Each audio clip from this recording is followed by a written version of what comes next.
नमस्कार। प्रतिदिन की तरह आपका YouTube channel doctor Hindi and agriculture competition पर स्वागत है। प्रतिदिन हम नई जानकारी लेकर आते हैं और ये जानकारी जो है वो छात्रों के साथ साथ छात्रों के साथ साथ जो है वो किसानों के लिए बहुत ही कारगर रहेगी और भी दैनिक जीवन में बहुत ही उपयोग होने वाली है। ध्यान से सुनिएगा, बीच में स्किप बिल्कुल नहीं करिए। जैसे पटवारी जो नापता है, जमीन नापता है, तो ये मैं ज्ञान आज देने जा रहा हूँ। और ये ज्ञान ही जो है वो बहुत कारगर होगा आपके दैनिक जीवन में। कि जैसे कोई लंबाई नापता है, रेखा की सही लंबाई नापता है, आ, और वो बोलता है कि ये इतनी सही माप है, लेकिन वो उतनी माप नहीं होती है, जरीब छोटी बड़ी हो सकती है। बाद में यदि पता चलता है तो इसके रेखा की सही लंबाई एक सूत्र के द्वारा हम ज्ञात कर सकते हैं। डबल से जब नापने की जरूरत नहीं है। तो रेखा की सही लंबाई बराबर त्रुटिपूर्ण लंबाई बटे वास्तविक लंबाई गुणित मापी गई लंबाई। जैसे इसको हम एक क्वेश्चन के माध्यम से समझेंगे। एक क्वेश्चन है, 20 मीटर चैन द्वारा एक पटवारी ने जो है 500 मीटर लंबाई मापा। ठीक है। बाद में पता चला कि वो जो चैन है 5 मीटर छोटी, 5 तो रहेगी नहीं, लेकिन हमने कैलकुलेशन के लिए 5 लिखा है। 1-2 फीट रह सकती है, 1-2 मीटर रह सकती है। तो 5 मीटर छोटी थी, मापी गई सही लंबाई ज्ञात कीजिए। अब आपके पास में पता है सही लंबाई बराबर, रेखा की सही लंबाई बराबर त्रुटिपूर्ण लंबाई बटे वास्तविक लंबाई। तो 20 मीटर चैन से मापा है उसको, तो 20-5 यानी छोटी थी, तो 20-5 बटे 20 कर देंगे, क्योंकि 20 मीटर चैन के द्वारा मापा है और टोटल मापा था उसने 500 मीटर। तो जब इसको घटाएंगे तो 15/20 आ जाएगा। इसका गुणा भाग करके आ जाएगा आपका, ये शून्य से ये शून्य गया, ये 2 से 50 गया 25, और 15 × 25 बराबर 375 मीटर ही लंबाई थी। लेकिन आपको बताया गया कि कितनी थी, वो 500 मीटर लंबाई थी, तो 500 मीटर लंबाई थी ही नहीं। ठीक है। तो ऐसा भी कभी कभी लोग करते हैं। तो इसलिए आपके दैनिक जीवन में काम आने वाली बात मैं बता रहा हूं आपको, ध्यान से सुनिएगा।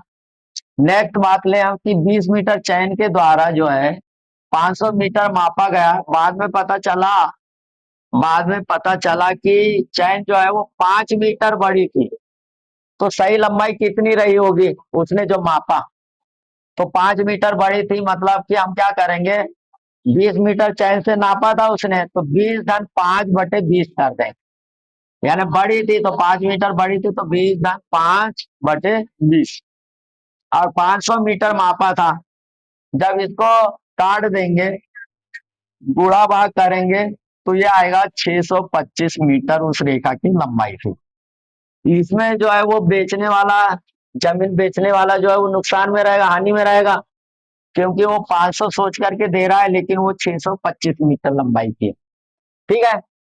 उसी प्रकार से यदि क्षेत्रफल माप रहा है, तो क्षेत्रफल मापने के बाद में पता चलता है कि चैन तो वो छोटी थी या बड़ी थी। तो इसका भी एक सवाल देख लीजिएगा। 20 मीटर चैन के द्वारा जो है वो 500 मीटर क्षेत्रफल मापा। यहाँ पर ध्यान रखिए, यहाँ क्या नापा उसने, क्षेत्रफल। बाद में पता चला कि चैन जो है वो 5 मीटर छोटी थी, तो वास्तविक क्षेत्रफल उसका कितना होगा। अब क्षेत्रफल चूंकि वर्ग में ज्ञात करते हैं, तो वर्ग मीटर हो या सेंटीमीटर हो या जरीब हो, ठीक है। तो सही क्षेत्रफल बराबर L1/L, मतलब त्रुटिपूर्ण लंबाई बटे वास्तविक लंबाई का स्क्वायर कर देंगे, क्योंकि क्षेत्रफल मापा गया था और फिर मापा गया क्षेत्रफल कितना था।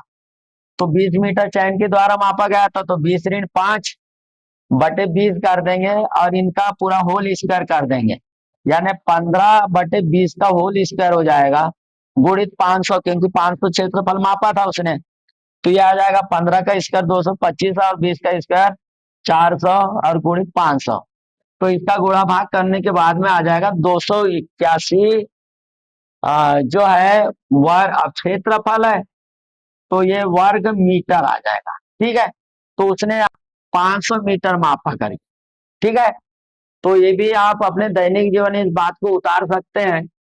फिर है नेक्स्ट हम ज्ञात करें कि यदि एक एकड़ क्षेत्र का की जो चौड़ाई है, 1 एकड़ खेत है, उसकी चौड़ाई 242 फीट दी है, चौड़ाई दी है 42 फीट, 242 फीट।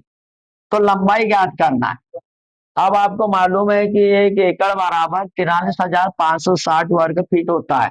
अब चूंकि ये काय में दिया है, ये फीट में दिया है, तो इसलिए हम फीट में ही आप मान रख देंगे 43,560 वर्ग फीट बराबर।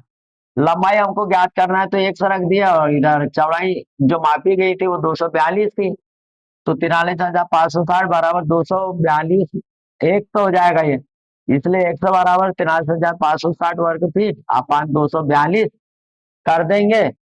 तो कितना आंसर आएगा, जो भी आएगा 100, 100 कितना आएगा, 180 आएगा। तो 180 मीटर है ये, काय में मीटर, ये क्षेत्र पर रहता तो वर्ग मीटर में लिख देते, तो ये 180 मीटर लंबाई आ गई। तो इस प्रकार के क्वेश्चन 11वीं 12वीं एग्रीकल्चर पढ़ने वाले बच्चों के लिए बहुत ही कारगर है, पीएटी की तैयारी करने वाले बच्चों के लिए बहुत ही उपयोगी है। साथ ही दैनिक जीवन में चाहे जो पढ़ाई करे या ना करे, लेकिन आप कोई बिजनेस भी कर रहे हैं, जमीन का बिजनेस कर रहे हैं या अन्य कोई भी बिजनेस कर रहे हैं, आपके घर की जमीन है, खेत की जमीन है, तो आप अपने क्षेत्रफल की सही जानकारी याद रख सकते हैं, ज्ञात कर सकते हैं। कोई भी आपको जो है बेवकूफ नहीं बना सकता है। तो आज की हमारी जानकारी आप लोगों को पसंद आई होगी। हमारा यूट्यूब चैनल है doctor Hindi in agriculture competition. Like करिए, सब्सक्राइब करिए, शेयर करिए, कमेंट्स करिए। नई नई जानकारी को लेकर प्रतिदिन हम उपस्थित होते हैं। आज के लिए इतना ही। जय हिंद, जय भारत।